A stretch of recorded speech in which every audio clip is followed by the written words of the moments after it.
when he was 18 in 1955, retired after 23 years, and a lasting impact on the franchise and Birdland community.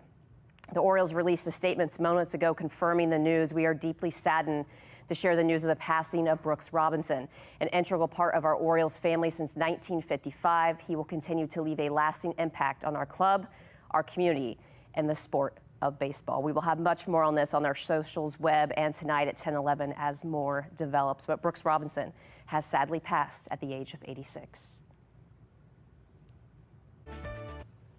Coming up on Fox 45 News at 6 o'clock, a suspect announced in the death of a 26-year-old Baltimore tech CEO. What we're learning about the case. And growing concerns surrounding kids and guns on schools. The latest and the calls for change.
We're following breaking news, an urgent manhunt tonight after the murder of a 26-year-old Baltimore tech CEO.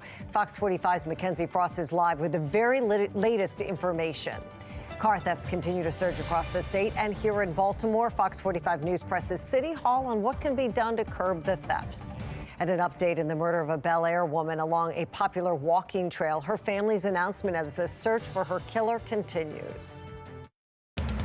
Live from WBFF in Baltimore, this is Fox 45 News at 6.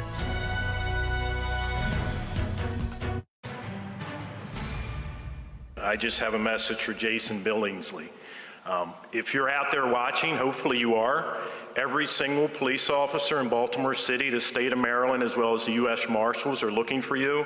We will find you, so I would ask you to turn yourself in to any officer, any police station, because we will take you into custody eventually, and then we will turn it over to the state's attorney to prosecute you to the fullest. So please turn yourself in.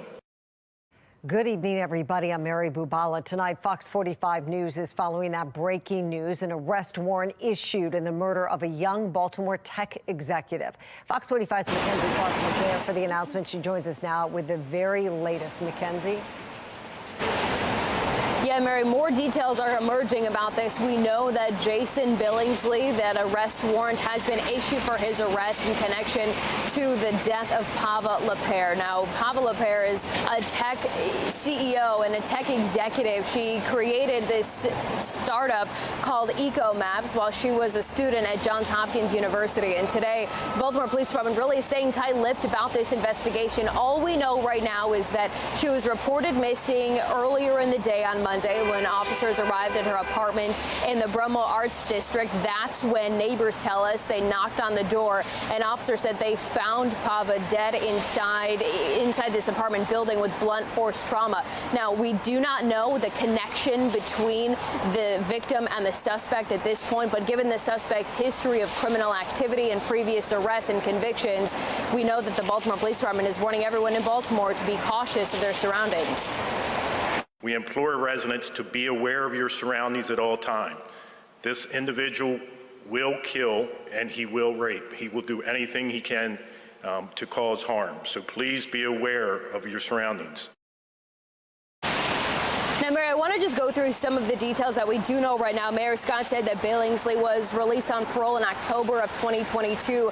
According to some of the court records that we've been able to find, he pleaded guilty to first-degree sex offense in February of 2015, and he has other charges on his record as well. Now, the investigation's still in the early phases. Baltimore police not really telling us exactly details about how she was found or really, again, the possibility of connection between her and this suspect. We're expecting to learn more details as this unfolds. But I can tell you that people we talked to describe Pava as someone who absolutely loved Baltimore, and she was praised in the tech community, especially here in Baltimore. We know that she came to Baltimore from Arizona to go to college at Johns Hopkins University. Hopefully there's more answers in the coming days. But for now, we're live outside Baltimore Police Headquarters. Mackenzie Frost, Fox 45 News.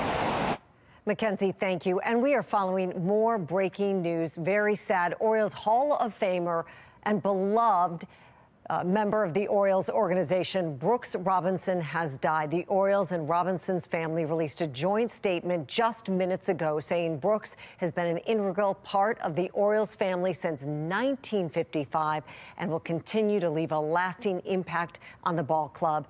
Robinson spent his entire 22-year career in Baltimore. A cause of death has not been released. Brooks Robinson was 86 years old.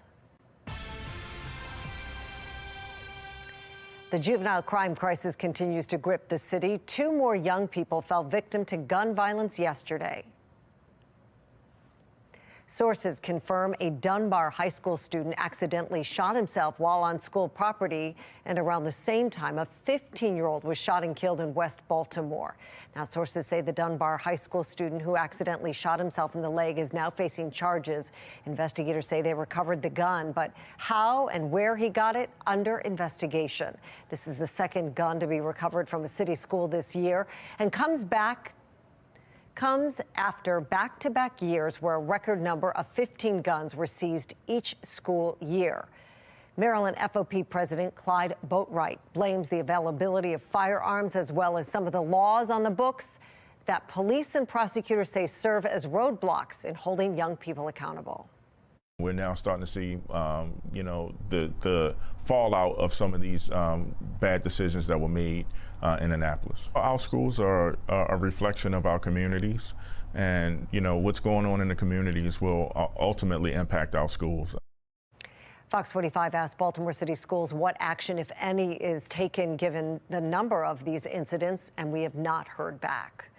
Baltimore police data reveals more than 7,000 cars have been stolen in the city so far, really almost 8,000.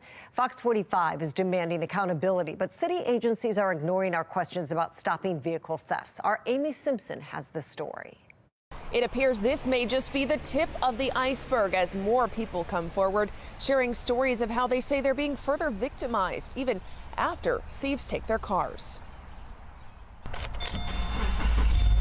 It seems nobody is spared. We've had a departmental car that's been stolen with police equipment in it.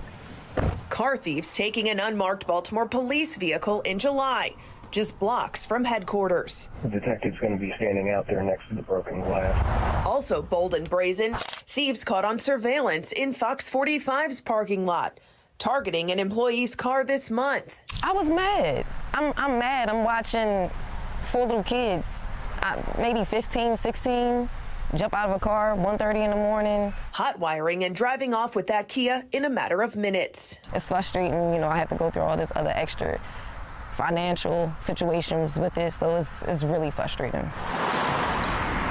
But as cars continue to be taken at an alarming rate, some of the thousands of auto theft victims around the region are coming to Fox 45 to tell their stories and share concerns about how the crimes are being handled.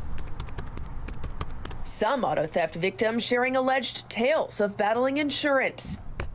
Other alleged victims left stunned when they said officers never responded to the scene, instead taking police reports over the phone. This is so sad and leaves the victims to feel like the criminals. One person wrote to Fox 45. But earlier this month, when we questioned Baltimore police about this practice, a spokesperson pointed to the city's smart policing, an alternative response launched last year for what it dubs non-priority calls, freeing up officers to respond to high-level crimes. So much criminality in the city that all of a sudden very serious crimes are treated almost like nuisance crimes. And this week, a Baltimore County woman sharing her ordeal after her car was taken from outside her home August 11th. Found a day later, ditched in Baltimore City, she said. It's not so much my car was stolen, it was all the other stuff. Cindy Garofalo said she tried for weeks to retrieve that totaled car from Baltimore City's impound, as she got notices in the mail from the city that her car would be sold if she didn't pick it up. I was upset because now you're going to sell my car if I don't get it, but you won't give it to me. Ultimately, she said she was forced to pay 2 speed camera tickets for that car to be released. Those infractions caught on camera, with timestamps just hours after she said her blue Hyundai Sonata was stolen. This car theft victim says she'll now have to jump through hoops. These are the police reports. To prove to the city her car was stolen and get those $80 back. They shouldn't make me a victim 2 and 3 times. I was a victim once with my car being stolen. I was a victim with the insurance company, and I was a victim with the city of Baltimore. Now, over the last week, our questions to Baltimore City's Department of Transportation have never been acknowledged. And again today, more questions to Baltimore City's Department of Finance and even the mayor's office. Those questions all ignored. We'd like to know right now how many stolen cars are at the city's impound lots and why fees and fines for car theft victims are not being waived up front. In Baltimore, Amy Simpson, Fox 45 News. If you have a stolen car story or someone you know has been impacted by the spike in auto thefts, we want to hear about it. Scan the QR code right there on your screen. Tell us what happened or send an email to news@foxbaltimore.com. Next week marks 2 months since the body of a Harford County woman was found on a hiking trail in Bel Air. The community has since been on edge as the search continues for Rachel Morin's killer. Tonight, Fox 45 News has learned the family is increasing the reward money, hoping for some answers. The reward has been increased from $10,000 to $20,000. So far, the most significant breakthrough in the case was DNA evidence linking the suspect to a home invasion in Los Angeles, California, during which a young girl was allegedly assaulted. The family says they hope the increased reward will help find that suspect. It's to incentivize somebody to come forward that maybe before didn't feel like it was maybe worth it to them. We got a lead this morning. We're hopeful. It had a lot of great information in it. It included both pictures as well as a name. I do feel that we're getting closer. It was just getting to be a little bit too much. And I was starting to lose a little bit of hope. Well, the Morin family's legal team is also requesting donations so they can continue to add to that reward. Information on how to donate will be linked in this story on our website at foxbaltimore.com. It has been a misty, gloomy, and cooler day here in Baltimore, and it looks like it may stay that way throughout the week. You're taking a live look around our region, including over Camden Yards, where tonight the O's take on the Washington Nationals in a 2-game series. Chief Meteorologist Jonathan Myers, live at Camden Yards, joins us now with a look at how the forecast plays out for all of these events tonight. Jonathan? Yeah, and of course, on such a big night for the Orioles organization, you know, to hear about the passing of Brooks Robinson, just really, really sad news. And of course, our thoughts, our prayers go out to his family and, you know, the whole O's family. Obviously, that's a huge loss for us here in Baltimore. So maybe Mother Nature kind of giving us a little aside as well with all this cloudy and gloomy weather. But getting into the game conditions, I think for tonight, for folks heading on out, you'll see behind me a lot of people with jackets on, a lot of rain gear, ponchos, that type of thing. I even have my rain jacket on. It's a little chilly out here. We do have some drizzle that's showing up on the radar over Anne Arundel County, a couple little spots of green there. That means that potentially, again, there could be some spot drizzle. I don't think it's going to be anything that cancels the game or gives us any rain delays, but just making things a little more uncomfortable. So make sure, you know, we're almost in October baseball here, that you've got your rain gear and the cool weather gear as well. HD radar showing some of those showers backing in from the north and east with temperatures in the low to mid 60s right now. And through the 6:35 start time, low 60s, maybe even into the 50s by game's end. So again, a little bit of a chill in the air. I'm going to let you know how long we're going to stay with this gloomy weather and if we're going to finish out the series here at Camden Yards with this gloomy stuff too. My Weather Authority forecast. Jonathan, thank you. The U.S. Attorney General is sharing updates on the fentanyl crisis, the promise he's making to the families of victims who died from the deadly drug. I'm Christine Frizzau in Washington with a look at some astonishing new figures about aid to Ukraine and the billions of dollars not going to its military.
Tonight, growing signs the effort to support Ukraine defend itself from Russia is losing support.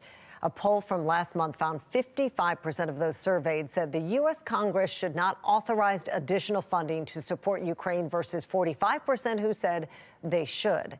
National correspondent Christine Frizzau joins us live on Capitol Hill with a look at where some of that funding has been going. Christine? And hey there, Mary. You know, just last week we had Ukrainian President Volodymyr Zelensky here on the Hill thanking lawmakers for previous support, also asking for additional aid. And just as we have many lawmakers warning the cost of not providing aid would be too high, there are others who say they simply won't support a spending bill that includes any aid for the country. Well into its second year, the war in Ukraine rages on. Thousands of miles away in Washington, the battle about that war and how much and whether to support it carries on as well. Just since Russia's invasion in February of last year, the U.S. has contributed nearly $44 billion in military aid. And now, new revelations on CBS's 60 Minutes that U.S. tax dollars are funding seed and fertilizer for Ukrainian farmers and covering the salaries of first responders there. Russia's invasion shrank Ukraine's economy by about a third. We were surprised to find that to keep it afloat, the U.S. government is subsidizing small businesses. Why does that help Ukraine win the war? Because economy is the foundation of everything. Critics argue the U.S. economy and its small businesses could use the help. Right now, those businesses are suffering under inflation, high gas prices, and they don't have any access to credit because of the rapid rise of interest rates. And the president needs to focus on our small business owners here at home. Others pointing to the need for more assistance at the southern border in the midst of a massive surge of migrants as the country braces for a likely government shutdown. If there's a shutdown, U.S. government workers will not be paid, but Ukrainian workers will be paid by the U.S. taxpayer. There's nothing in the Constitution that allows for spending like this to another country. Senator Rand Paul vowing to prevent future aid as others warn of the consequences. Without aid, Ukraine could run the very strong risk of being defeated. American support for Ukraine is not charity. So additional aid to Ukraine has actually become an outsized issue in these spending negotiations over coming up with a bill to fund the government and could be a key factor if the government shuts down. And Christine, the president has said as long as it takes when asked about how long he will provide aid to Ukraine. Is there any sign, though, with everything that was in your report, that the White House is rethinking its support? No sign at all, Mary. In fact, the White House just asked for an additional $24 billion in aid from Congress. And, you know, we should say, while there are plenty of senators and congressmen who say they don't want to give additional aid, the majority here still want this country to give aid to the country, saying that a defeat in Ukraine would only mean a more emboldened Russia and China. Mary? All right, Christine Frizzell for us live on Capitol Hill tonight. Thank you.